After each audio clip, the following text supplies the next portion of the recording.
إن الحمد لله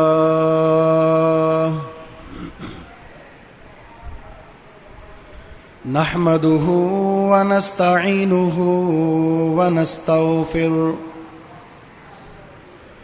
ونعوذ بالله من شرور أنفسنا ومن سيئات أعمالنا من يهده الله فلا مضل له ومن يضلله فلا هادي له وأشهد أن لا إله إلا الله وحده لا شريك له وأشهد أن محمدًا عبده ورسوله أما بعد فإن خير الحديث كتاب الله وخير الهدي هدي محمد صلى الله عليه وسلم وشر الأمور محدثاتها وكل محدثة بدعة وكل بدعة ضلالة وكل ضلالة في النار اللهم صل على محمد وعلى آل محمد كما صليت على إبراهيم وعلى آل إبراهيم إنك حميد مجيد اللهم بارك على محمد وعلى آل محمد كما باركت على إبراهيم وعلى آل إبراهيم إنك حميد مجيد قال الله تبارك وتعالى في كلامه المجيد فأعوذ بالله السميع العليم من الشيطان الرجيم من همزه ونفخه ونفسه يا أيها الذين آمنوا اتقوا الله حق تقاته ولا تموتن إلا وأنتم مسلمون يا أيها الناس اتقوا ربكم الذي خلقكم من نفس واحدة وخلق منها زوجها وبث منهما رجالا كثيرا ونساء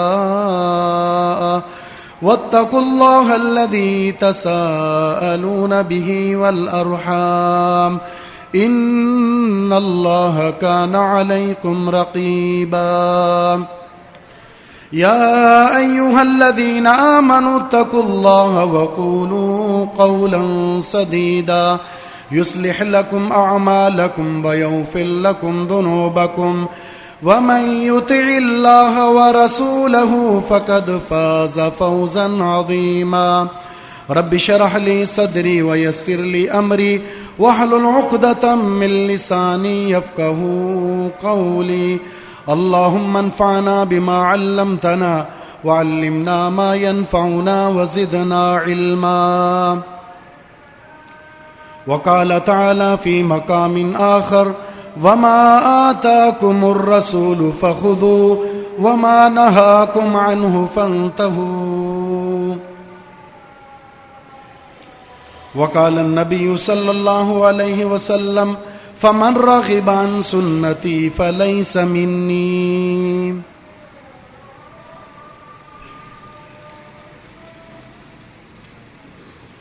مدینہ کے اندر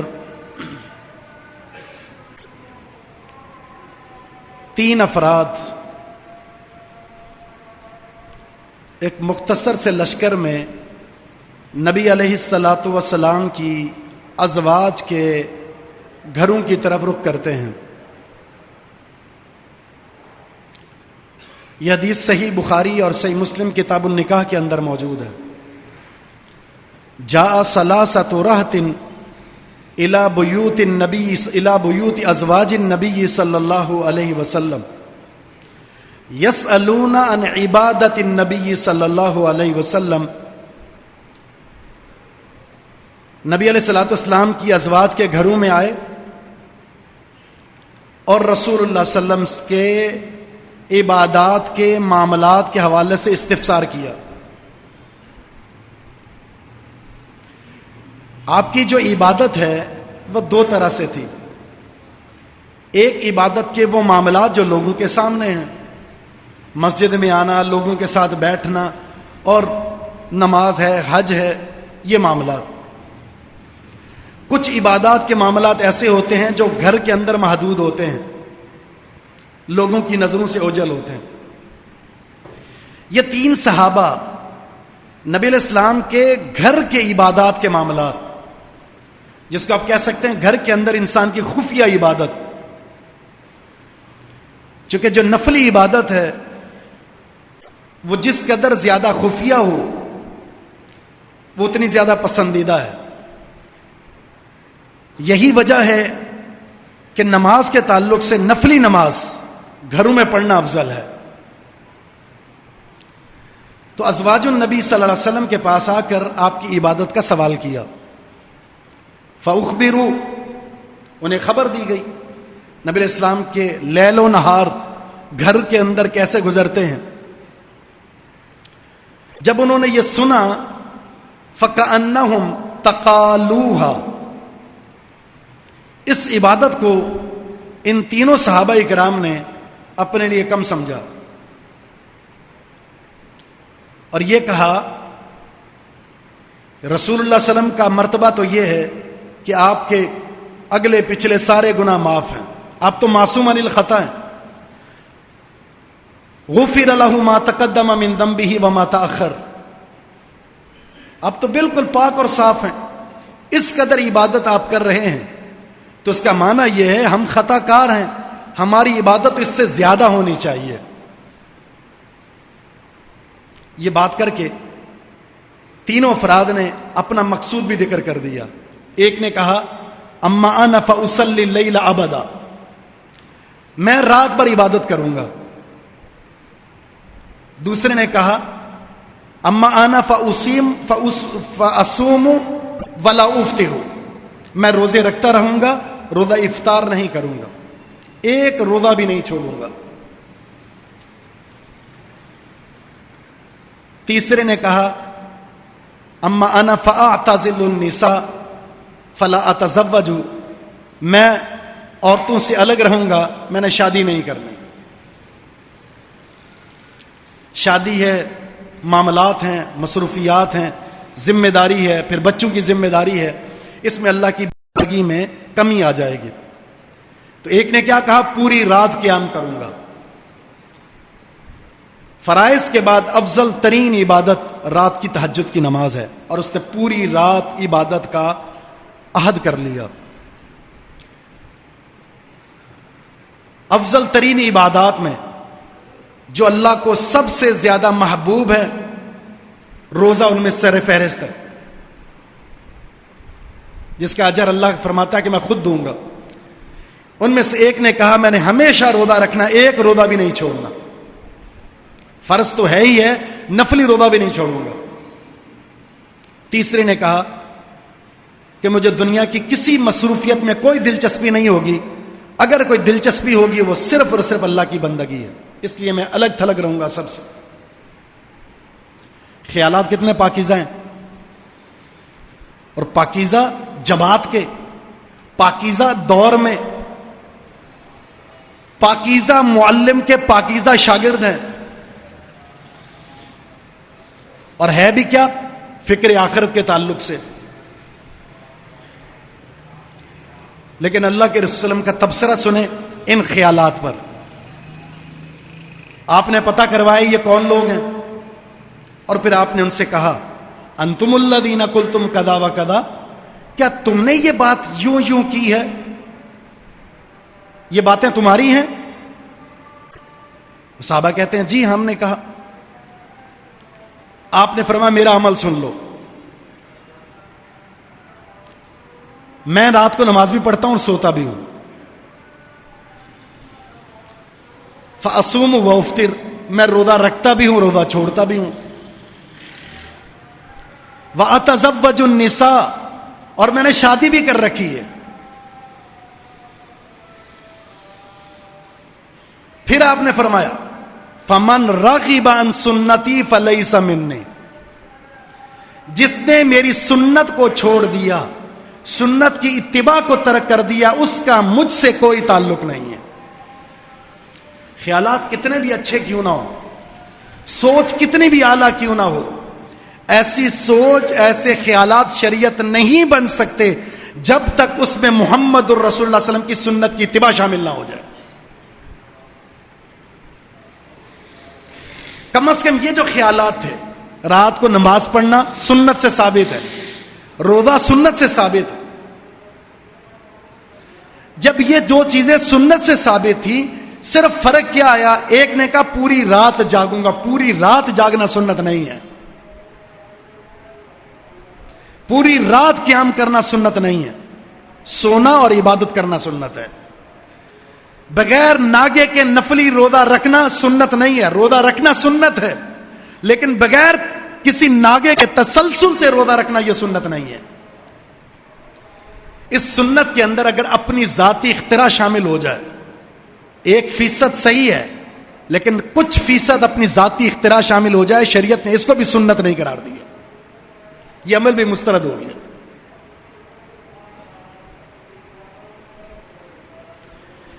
یہ ذہن میں رکھ لیں، دین اور دنیا کے اصول جدا جدا ہیں۔ دنیا کے تعلق سے شریعت کا اصل یہ ہے، ہر چیز جائز ہے، دنیاوی امور میں سے ہر چیز جائز ہے، منع کی دلیل دینا ہوگی۔ آپ یہ کام نہیں کر سکتے، اگر کوئی آپ کو منع کر رہا ہے دلیل کی ذمہ داری اس کی ہے، ورنہ ہر چیز مباح ہے۔ لیکن دین کے تعلق سے اصل اس کے بالکل برعکس ہے، کیونکہ دین پر چلنے کا معنی ہے عبادت۔ کوئی بھی کام دین سمجھ کر کریں گے یہ عبادت ہے، اور عبادت کے لیے دلیل چاہیے۔ کچھ کرنا چاہتے ہیں دین کے نام پر، دلیل دینا ہوگی۔ قطعاً یہ قاعدہ نہیں چلے گا منع دکھاؤ، منع دکھاؤ، یہ قاعدہ دین کے تعلق سے نہیں ہے۔ دین کے تعلق سے یہ اصول قرآن کریم کی ایک مختصر سی اس آیت کے حصے میں ہے، وَمَا آتَاكُمُ الرَّسُولُ فَخُذُوهُ وَمَا نَهَاكُمْ عَنْهُ فَانْتَهُوا، جو رسول نے تمہیں دے دیا اسے لے لو، اور جس سے منع کر دیا اسے رک جاؤ۔ دین ہمارا دو چیزوں پر مشتمل ہے، ایک ہے مأمورات اور دوسرا منہیات۔ جن چیزوں کا حکم دے دیا اس کو کرتے چلے جائیں، اور جس سے منع کر دیا گیا اس سے بچتے چلے جائیں، یہ دین ہے۔ اپنی مرضی سے کچھ نہیں کرنا۔ عبداللہ بن مسعود رضی اللہ تعالیٰ عنہ کا بڑا خوبصورت قول ہے، بڑا ہی عظیم قول ہے۔ کہتے ہیں من کانا منکم مستنن فلیستن بمن قد مات فإن الحی لا تؤمن علیہ الفتنہ۔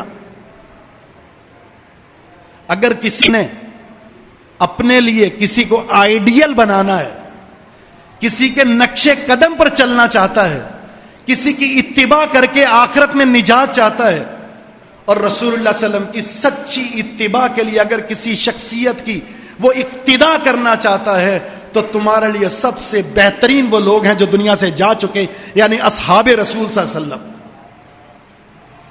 وہ فتنوں سے محفوظ تھے۔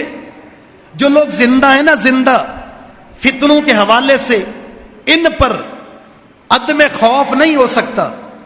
فتنے ان کو اپنی لپیٹ میں لے سکتے ہیں، کوئی کس طرف چلا گیا، کوئی کس طرف چلا گیا، لیکن رسول اللہ صلی اللہ علیہ وسلم کے صحابہ کی پاکیزہ جماعت، رسول اللہ صلی اللہ علیہ وسلم کے ساتھ رہنے والے، سیکھنے والے، سمجھنے والے، وہ فتنوں سے محفوظ تھے، وہ دنیا سے چلے گئے۔ اگر کسی کو اپنے لیے آئیڈیل بنانا چاہتے ہو تو اصحاب رسول محمد الرسول اللہ صلی اللہ علیہ وسلم کے صحابہ اکرام تمہارے لیے سب سے بہترین مثال ہیں اطاعت اور اتباع اور محبت رسول کے تعلق سے۔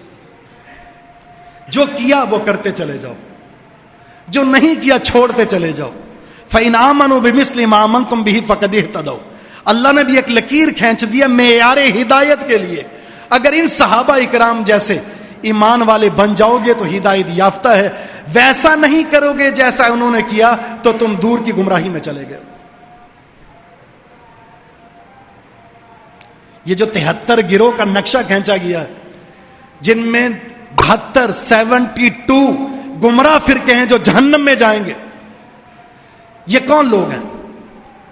یہ 72 گروہ جو جہنم میں جائیں گے، یہ وہی ہیں جنہوں نے اسلام کا لبادہ پہنا ہوا ہوگا، اپنی مرضی، اپنی اختراع، اپنے خیالات، اپنی سوچ، اپنے عقائد، اپنے نظریات، اپنا نظریہ، اپنا منہج ہوگا ان کا، جو جی میں آیا کرتے چلے جائیں. جی میں آیا تو حدیث کا انکار کر دیا اور صرف قرآن کو لے کر پکڑ گئے. جی میں آئے تو قرآن میں وہ تعویل کر لی جو من میں آئے. جی میں آئے تو وہ حدیث مانی جو ان کے مزاج کے موافق ہے. اور جی میں آئے تو کتاب و سنت سے ثابت امور کے اندر ایسی تعویلات کر دی جو ان کے منہج کے موافق تھی. اللہ رب العزت نے کتاب و سنت اس سے نوازا ہے اس امت محمدیہ کو فہم صحابہ کے ساتھ.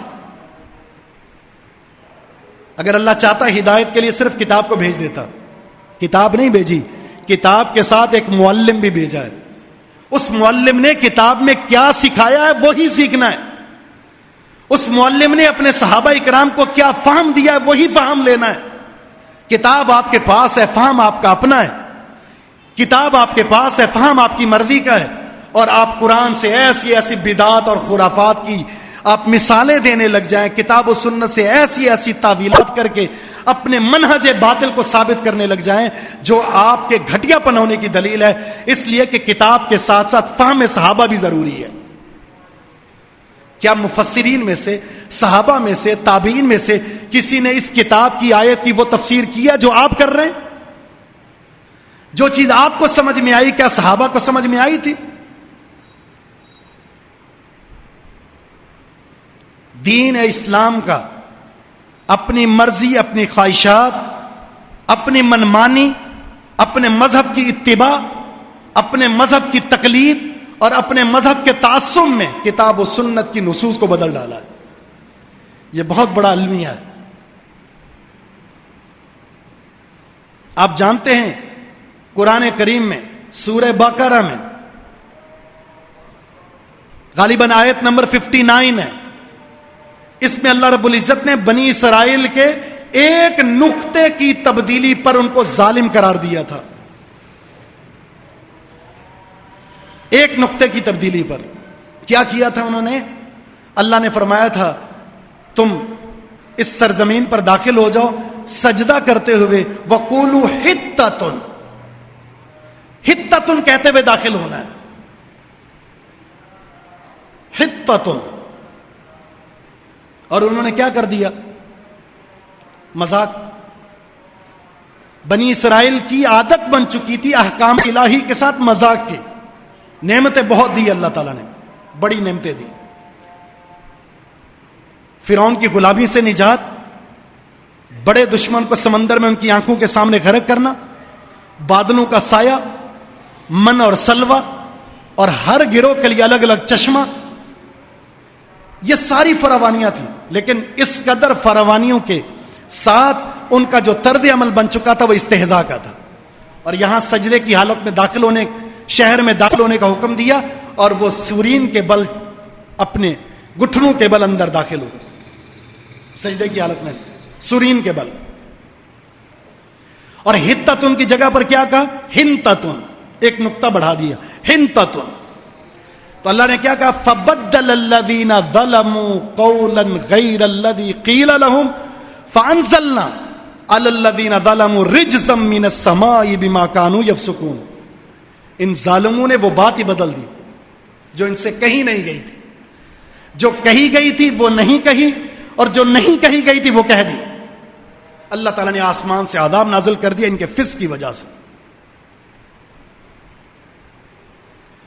ایک نقطے کی تبدیلی شریعت میں جائز نہیں ہے. 29ویں پارے میں اللہ رب العزت نے اپنے پیغمبر سے فرمایا تھا وَلَوْ تَقَوَّلَ عَلَيْنَا بَعْضَ الْأَقَاوِيلِ لَأَخَذْنَا مِنْهُ بِالْيَمِينِ. اگر یہ پیغمبر بھی اپنی طرف سے ہماری شریعت میں، ہمارے دین میں اپنی مرضی سے کوئی بات کہتا تو ہم دائنے ہاتھ سے پکڑ کے ان کی شارک کو کاٹ دیتے. ایک نبی کو اجازت نہیں ہے کہ اللہ تعالیٰ کے اس پیغام کے اندر کوئی تبدیلی کرے. رسول اللہ صلی اللہ علیہ وسلم کو بھی امین کہا، جبریل علیہ السلام کو بھی امین کہا. اس کا معنی یہ پیغام اللہ کی طرف سے امانت داری کے ساتھ پہنچ چکا ہے. اس امانت میں نہ خیانت جبریل علیہ السلام نے کی ہے، نہ محمد رسول اللہ صلی اللہ علیہ وسلم نے کی ہے.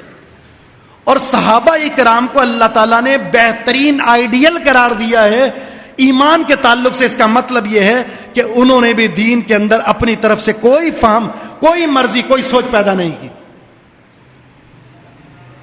دین امانت داری کے ساتھ موجود ہے. اب ذمہ داری ہم سب کی آتی ہے کہ اسی امانت داری کے ساتھ اس کو قبول کریں. بصورت دیگر تبدیلی کرنے والوں کو اللہ نے ظالم قرار دیا، اور ایسے ظالموں پر اللہ تعالیٰ نے عذاب کو نازل کیا ہے، اور یہ عذاب کے نزول کے مختلف طریقے ہیں. پیارے پیغمبر علیہ الصلوۃ والسلام نے یہ جو حدیث میں نے آپ کے سامنے رکھی، اس حدیث میں آپ نے صحابہ سے کیا فرمایا تھا؟ انی اخشاکم للہ واتقاکم لہ، میں تم میں سب سے زیادہ اللہ سے ڈرنے والا ہوں اور تم میں سب سے زیادہ تقوی رکھنے والا ہوں. خشیت اور تقوی یہ دین پر عمل کرنے سے حاصل ہوگا، اور رسول اللہ صلی اللہ علیہ وسلم نے دین پر مکمل عمل کر کے خشیت اور تقوی پر کمال حاصل کر کے ہمیں یہ کہہ دیا ہے کہ میری سنت سے اعراض کرو گے تو نہ خشیت ملے گی، نہ تقوی ملے گا، نہ دین پر چلو گے، اور نتیجہ کیا نکلے گا؟ میری سنت سے اعراض کی وجہ سے مجھ سے تمہارا کوئی تعلق نہیں ہوگا. دین پر اتباع آج وقت کی سب سے بڑی ضرورت ہے. افسوس یہ ہے کچھ فرق تو ایسے ہیں جن کا وجود ہی دین اسلام کی دشمنی کے ساتھ ہے. وہ چاہے قادیانی ہیں، چاہے وہ انکار حدیث کرنے والے فتنے ہیں، وہ پریزویت کی صورت میں ہو یا پھر غامدیت کی صورت میں ہو. حدیث کا انکار ایک ایسا فتنہ ہے جس فتنے نے دین اسلام کی اصل شکل کو مسخ کرنے کے لیے اپنے وجود کو رکھا ہوا ہے. تیسرا روافض، چوتھا تصوف، اور پانچواں خوارج. یہ 5 فرقے ایسے ہیں جن کا وجود ہی دین کی محبت نہیں، دین دشمنی کے ساتھ ہے. اس کے علاوہ جو فرق ہیں مختلف نام کے ساتھ، وہ حیاتی ہیں، وہ مماتی ہیں، وہ کوئی بھی، یہ دین کے تعلق سے جو یہ رویہ اختیار کر کے رکھے ہوئے ہیں جو ہمارے سامنے ہیں، یہ جہالت اور تعصب اور تقلید کی وجہ سے. جب آپ تقلید شخصی کی اس قباحت اور خباثت کے اندر مبتلا ہو جائیں گے، جہالت کے فتنے کے اندر مبتلا ہو جائیں گے، تو آپ اندھے ہو جائیں گے. اندھے، ایسے اندھے ہوں گے کہ صحیح بخاری کی صاف حدیث بھی آپ کے سامنے ہوگی تو آپ کو وہ نظر نہیں آئے گی. کیونکہ بدعت کی نحوست ہے کہ سنت کی برکت سے اللہ آپ کو محروم کر دیتا ہے، اور سنت سے محبت کی برکت یہ ہے اللہ رب العزت آپ کو جہالت سے، آپ کو بدعات سے اور شرک سے محفوظ کر لیتا ہے. اب آپ کی مرضی، بدعت کی نحوست کے ساتھ سنت کی محرومی سے زندگی گزاریں یا سنت کی اتباع کرتے ہوئے اس کی برکت سے بدعات اور شرک جیسے منحوس امور سے اپنا تحفظ حاصل کر لیں. ترکت فیکم امرین، خطبہ حجۃ الوداع ہے، نبی علیہ السلام کے آخری خطابات چل رہے ہیں. اس موقع پر رسول اللہ صلی اللہ علیہ وسلم کی ایک شاندار وصیت ہے. بہت سارے وصایا میں سے ایک وصیت یہ ہے، 2 چیزیں تمہارے بیچ چھوڑے جا رہا ہوں. 2 چیزیں، اگر ان 2 چیزوں کا تمسک کر لیا لن تضلوا، ہرگز تم گمراہ نہیں ہو سکتے. ایک کتاب اللہ ہے اور دوسری سنت رسول ہے. ان 2 چیزوں کا تمسک ضروری ہے. اطیع اللہ و اطیع الرسول کا معنی بھی یہی ہے، اللہ اس کے رسول کی اطاعت کا معنی بھی یہی ہے. ان 2 چیزوں کو تھام لیں. اپنی نماز چیک کریں، وہ نماز کتاب و سنت سے ثابت ہے تو پھر کیسے ادا کرنی ہے؟ دین اسلام کا خلاصہ 3 حدیثیں ہیں. آپ جانتے ہیں کہ قرآن کریم کی ایک سورت ایسی ہے جس کو قرآن کا 1 حصہ کہا جاتا ہے، ثلث القرآن، وہ سورہ اخلاص ہے. اسی طرح 3 حدیثیں ایسی ہیں جو کتب حدیث میں ذخیرہ احادیث کا ہر حدیث 1/3 حصہ رکھتی ہے. 3 حدیثیں، اور 3 حدیثوں میں 3 اصول ہیں. دین اسلام ان 3 اصولوں کے ارد گرد گھومتا ہے. اس سے باہر نکلیں گے تو گمراہی ہے، اس کے اندر رہ کر زندگی گزاریں گے تو اتباع سنت ہے. یہ 3 اصول پلے سے باندھ لیں. تینوں حدیثیں بخاری مسلم کی ہیں.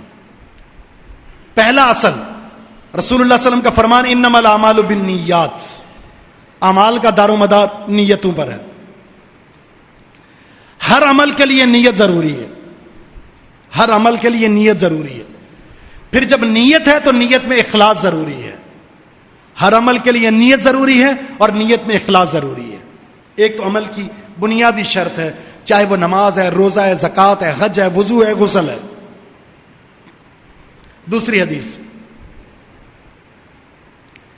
ان الحلال بین والحرام بین وبینہما امور مشتبہات لا یعلمہن کثیر من الناس فمن اتقى الشبہات استبرأ لدینہ وعرضہ ومن وقع فی الشبہات وقع فی الحرام. حلال بھی بالکل واضح اور حرام بھی بالکل واضح. یہ حلال اور حرام، جائز اور ناجائز امور، چاہے اس کا تعلق اپنانے سے ہو، منانے سے ہو یا کھانے سے ہو، یہ ذہن میں رکھ لیں. چاہے اس کا تعلق اپنانے سے ہو، یعنی سیرت سے ہے یا صورت سے ہے، یا پھر آپ کے باطن سے ہے یا ظاہر سے ہے، اس کے لیے جو چیزیں حلال ہیں، جو چیزیں کرنی ہیں، اس کا ثابت ہونا ضروری ہے. اور جو چیزیں چھوڑنی ہیں، حرام ہیں، ان کا ثابت ہونا ضروری ہے. یہ منہیات ہیں، شریعت نے بتا دیا گیا. سیرت اور صورت کے تعلق سے یہ ممنوع امور ہیں، ان کو چھوڑنا ہے. سیرت اور صورت کے تعلق سے، چاہے وہ اپنانے سے، منانے سے یا کھانے سے، یہ چیزیں آپ کے لیے جائز ہیں. شریعت کی ایک فہرست ہے، وہ اختیار کریں. جائز امور کو کرنا ہے، ناجائز امور کو چھوڑ دینا. ان دونوں کے بیچ کچھ ایسی چیزیں ہیں جو مشتبہ ہیں، جن کی حلت اور حرمت واضح نہیں ہے.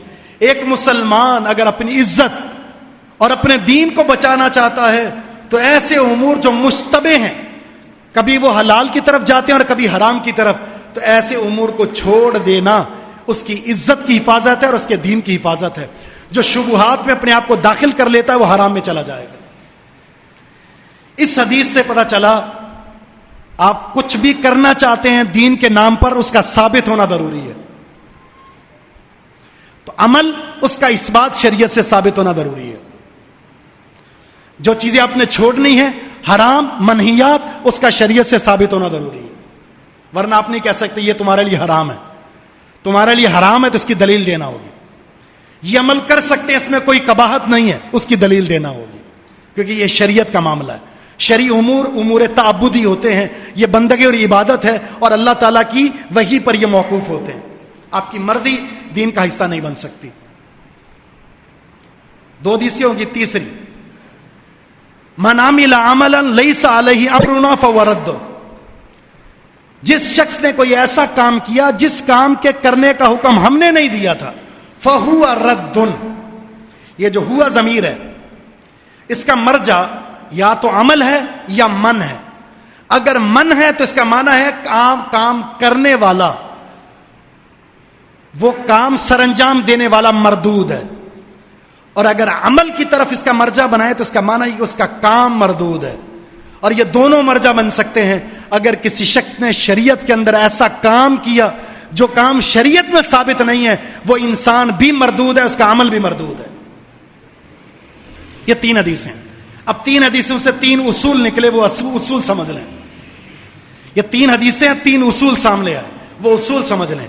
نمبر 1، جس بھی کام کو دین کا حصہ سمجھ کر آپ کے کرنا ہے یا چھوڑنا ہے کہ دین کے اندر یہ ممنوع ہے اور دین کے اندر یہ کام جائز ہے، اس کے لیے آپ کے پاس شریعت سے اس کا ثابت ہونا مدلل ہو. دلیل سے وہ چیز بالکل ثابت ہونی چاہیے. اور دلیل کیا ہے؟ کتاب و سنت، فہم سلف کی روشنی میں. کتاب و سنت آپ کے فہم سے نہیں. آپ تو آج غیر مسلم بھی، عیسائی بھی اپنے مذہب کو ثابت کر رہے ہوتے ہیں قرآن سے، قادیانی بھی قرآن سے دلیل دکھا رہے ہوتے ہیں، روافظ بھی قرآن سے دکھا رہے ہوتے ہیں، تصوف بھی قرآن سے دکھا رہے ہوتے ہیں، حالانکہ ان فرق کا وجود ہی اسلام دشمنی کے ساتھ ہے۔ اس کا معنی یہ ہے کتاب و سنت فہم سلف کی روشنی میں وہ چیز ثابت ہونا ضروری ہے۔ اللہ کے رسول نے کیا وہ کام، صحابہ کو کرنے کا حکم دیا، صحابہ نے کیا، صحابہ نے اس کی ترغیب دلائی، محدثین نے کتب احادیث میں اس کو نقل کیا یا نہیں، عمل کا ثابت ہونا۔ اب عمل ثابت ہو گیا، عمل ثابت ہو گیا۔ مثال کے طور پر ہم لیتے ہیں فجر کی 2 فرض ثابت ہو گئی، دلائل سے ثابت ہے کہ فجر کے 2 فرض ہیں، 2 رکعت فرض ہیں۔ اس کے بعد اب اس عمل کو کرنے کے لیے ضروری ہے نیت کا ہونا۔ اب اللہ اکبر کرنے کے بعد اب آپ سوچ رہے ہیں اس کو فرض بناؤں، اس کو سنت بناؤں، اس کو نفل بناؤں، کیا کروں؟ نماز شروع کرنے کے بعد اب نیت نہیں ہو سکتی، یہ عمل ہوگا ہی نہیں۔ عمل کے لیے ضروری ہے کہ جب آپ عمل ثابت شدہ کرنے والے ہوں تو کرنے سے پہلے نیت ہونا ضروری ہے۔ اور نیت کیا ہے؟ دل کے ارادے کا نام ہے، زبان سے تلفظ ثابت نہیں ہے۔ کیوں؟ اس لیے کہ نیت کا ہونا تو شرط ہے، لیکن جو عمل کر رہے ہیں آپ زبان سے تلفظ، زبان کے ہونٹوں کو حرکت دے رہے ہیں، کیا یہ حرکت دینا، الفاظ ادا کرنا محمد الرسول اللہ صلی اللہ علیہ وسلم سے ثابت ہے؟ بالکل ثابت نہیں۔ کہیں بھی چلے جائیں آپ، کسی ادارے میں چلے جائیں، کسی مفتی کے پاس چلے جائیں، ان سے کہیں حدیث کی کسی کتاب کے اندر زبان سے الفاظ کی نیت کرنے کے حوالے سے کوئی حدیث دکھا دیں۔ ایک شخص صرف اس لیے اہل حدیث ہو گیا تھا، سارے مفتیوں کے پاس چلے گئے، بالآخر ایک مفتی نے یہ کہا تھا کچھ کام بغیر دلیل کے بھی کر لیے جاتے ہیں، ہر چیز کی دلیل لینا ضروری نہیں ہوتا، کچھ دلیل کے بغیر بھی کر لیا کرو۔ وہ جو زبان سے نماز سے پہلے نیت کر رہے ہوتے ہیں، کبھی ان کو وضو خانے میں ٹوٹی کھول کر زبان سے نیت کرتے ہوئے سنا ہے؟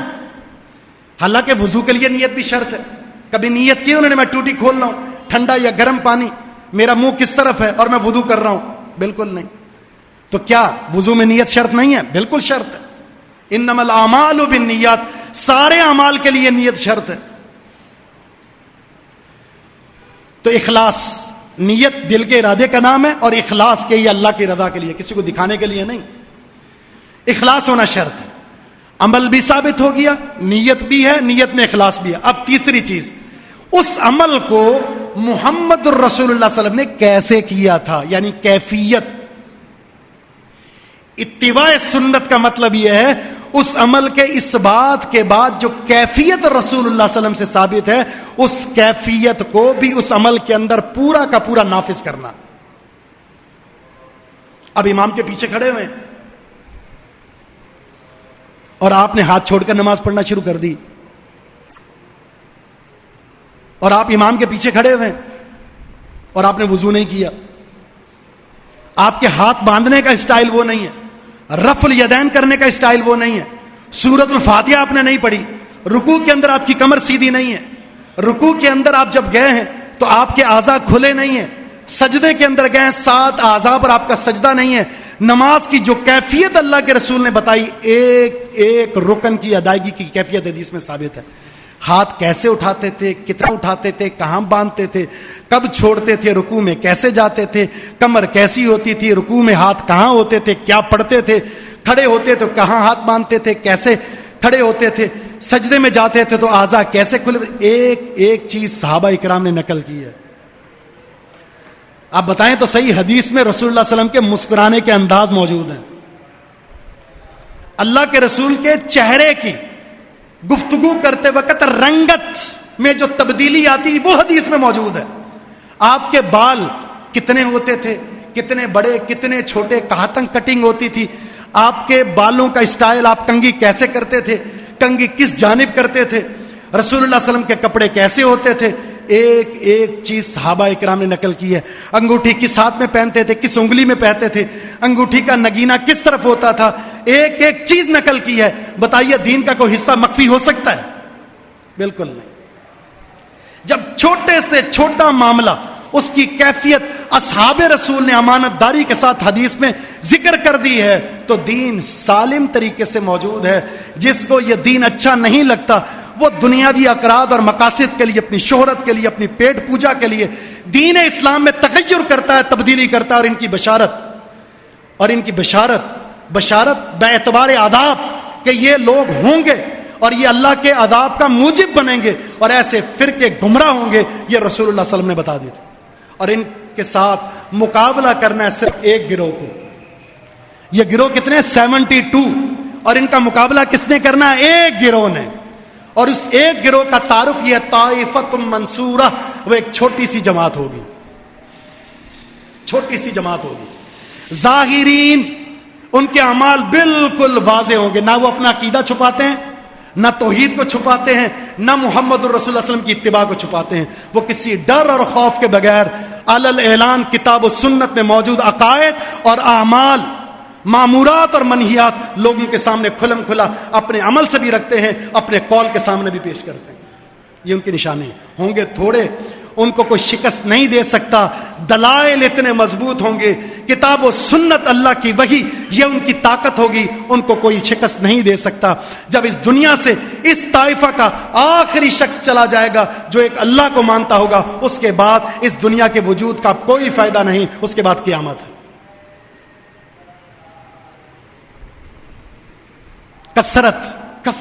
کثرت اس کی مذمت ہے۔ وما یؤمن اکثرهم باللہ الا وهم مشرکون، اکثر لوگ ایمان لانے کے بعد مشرک ہوتے ہیں۔ اکثرهم لا یعقلون، لوگوں کی اکثرت عقل نہیں رکھتی۔ اکثرهم لا یعلمون، اکثر لوگوں کے پاس صحیح علم ہوتا ہی نہیں ہے۔ لا یشکرون، اکثر لوگ شاکر ہی نہیں ہوتے۔ وقلیل من عبادی الشکور، میرے شاکر بندے بہت کم ہیں۔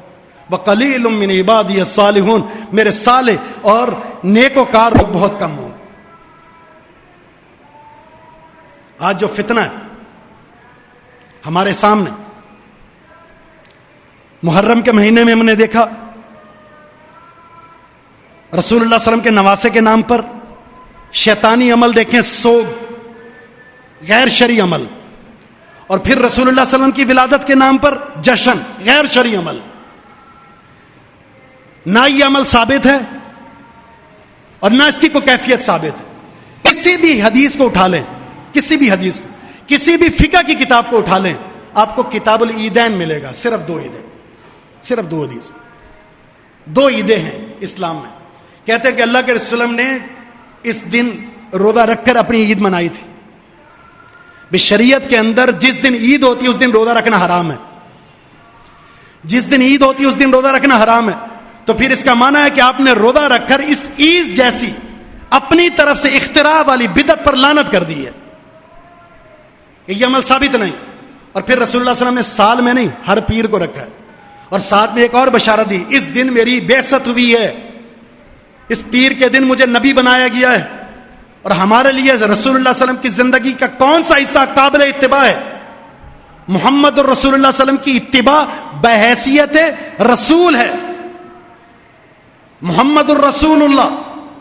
اور اس زندگی میں رسول اللہ صلی اللہ علیہ وسلم نے جو کیا ہے وہ کرنا ہے، جو بتایا وہ کرنا ہے۔ بس ما آتاکم الرسول فخذوہ وما نہاکم عنہ فانتہوا، جو رسول تمہیں دے دیں اسے کر لو، جسے روک دیا اسے رک جائیں۔ یہی عافیت کا راستہ ہے، یہی نجات کا راستہ ہے۔ کسی کی مرضی، کسی کی منشا، کسی کی اتباع، کسی کی تقلید اور کسی کی فکر، کسی کا فتویٰ اس وقت تک دین نہیں بن سکتا جب تک وہ دین کتاب و سنت فہم سلف کی روشنی میں ہمارے سامنے ثابت نہ ہو جائے۔ کرنے والوں کی کثرت بھی ہو، اس کی کوئی حیثیت نہیں۔ اگر ایک شخص صحیح منہج پر قائم ہے تو اللہ نے اس کو امت قرار دیا ہے۔ ان ابراہیم کان امہ، ابراہیم علیہ السلام کو اللہ نے پوری ایک جماعت قرار دیا ہے۔ ایک بندہ حق پر ہے تو وہ جماعت ہے، اگر اکثریت باطل پر ہے تو اللہ کے ہاں ان کی حیثیت مچھر کے پر کے برابر بھی نہیں ہے۔ اس لیے صحیح منہج کو سمجھیے، صحیح نظریے کو سمجھیے، ڈٹ جائیے عقیدے میں اور عمل میں، نہ چھپانے کی ضرورت ہے نہ خفیہ رکھنے کی ضرورت ہے۔ یہ اہل حق کی پہچان ہے، اپنے حق کو قولاً و عملاً لوگوں کے سامنے پیش کرتے ہیں، اور یہ تھوڑے سے مختصر سے لوگ ہیں، ان کی یہی پہچان ہے کہ دین کا تحفظ کرنے والے ہیں، اپنی مرضی سے، اپنی منشا سے اس میں کوئی تعویل نہیں کرتے۔ اللہ سے دعا ہے کہ رب العالمین کتاب و سنت جیسی خوبصورت امانت پر کما حق کو عمل پیرا ہونے کی اللہ میں توفیق عطا فرما دے.